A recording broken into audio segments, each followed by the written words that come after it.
Hi, I'm Stephen Levi, founder of Universal Martial System. And with me today is Justin Bryant, and we're going to work on elbow strikes today.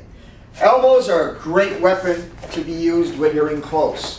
One of the great things about elbows is because it's such a bony point and you're working directly against a bone, you have a great amount of impact against an opponent. It doesn't matter where you hit him, whether you hit him in a soft tissue area such as the body or the hard bone as in the face, you're going to have a major impact. And the great thing with an elbow is it can cut a person.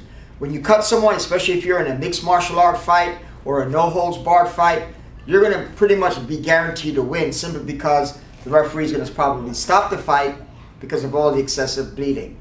If you're not in a real fight and you're outside in the street, in a street type of fight, elbows are great because a lot of people, when they fight you, they come up really close, and that's where elbows come into play. So let's take a look first at the most basic of all elbows, and that's just coming straight across. Now when you come up straight across, you're going to be aiming for the jaw.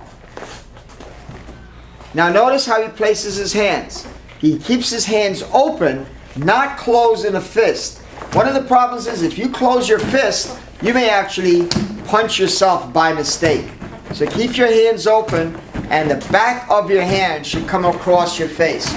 Turn your shoulders, not just an elbow, but it's actually the whole body. Now of course you can do this with both hands. You can be with the lead hand or the rear hand. Both are going to work excellent. Great. Now the second one that we're going to do is coming upwards, a rising elbow. Rising elbows can be done in two different spots, solar plexus or under the chin. If a person is maybe a little taller than you and you're up real close, hit him in the solar plexus. Or if he bends over, a great place is under the chin. Let's take a look at these techniques and how it's being done. Again, notice, hands are stayed open, making sure that he doesn't punch himself by mistake. Uses his entire body, steps in, drives, lifts it up.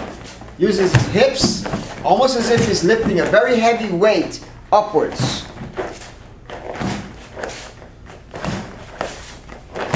And then to the solar plexus with the same elbow, you'll be bending your knees a little bit and then driving in. That's a lot of power going in. Because you're driving upwards, you're not just driving in. So you're hitting that solar plexus, you're driving straight up. Okay, the last one that we're going to take a look at is coming down, a downward elbow. Downward elbows, you've got a lot of different targets. You can use the top of the head, you can use the nose, and you can use the clavicle. Obviously, if the opponent bends over, you can also hit the spine.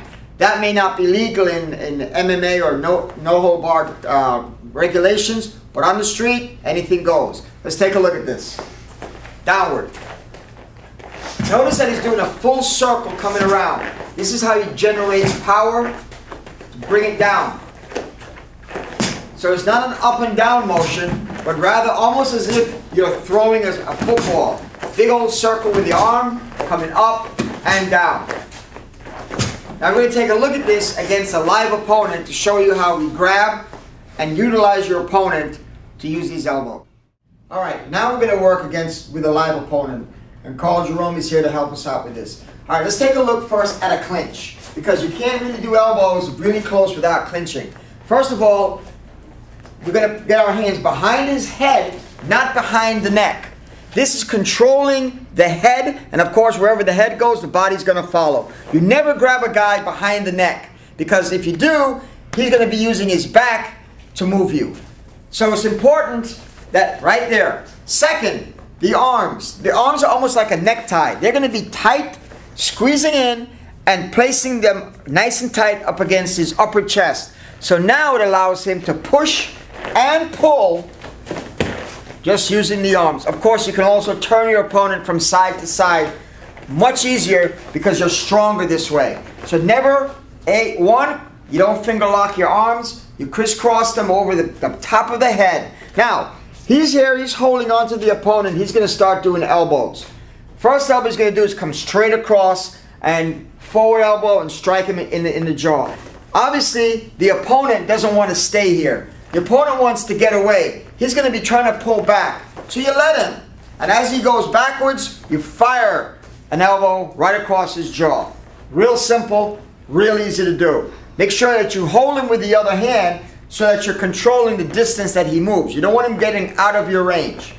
The second thing that we can do is coming straight down on him. Again, he's here and just coming up and striking. Up and down. Now you can strike to the temple, you can strike to the top of the head, you can strike to the clavicle. And you can do it with both hands. It doesn't have to be just with one hand. So the good thing is you're controlling the opponent really easy this way. And last would be a straight rising elbow. Once again, he's got him in a nice tight Muay Thai type clinch. As the opponent tries to get away, he's opening up for you. And as he opens up, you just drive that elbow straight up and finish him off. Now in the same way, your opponent may be grabbing you in a tight clinch. When he does this, okay, you don't want to be fighting against him to try to push away. Instead, take one of your hands and you're going to place it up nice and tight against the side of his neck. Now, all you need to do with this hand is straighten out your elbow. That's going to create that distance. Your other hand comes up, fires across, fires down, or fires into the body. Real easy to do. So watch again. Your opponent grabs you, stretch it across, come in, come across. The other good thing about this is you can also come straight up. Just let go of your hand at the last moment after you've created some space. Because one of the things that's going to happen is when your opponent is being pushed away, he naturally wants to come back in. So as he starts to come back in, let him come right back in to a rising elbow. Excellent. Great. And these are the elbow strikes that we use to defend ourselves.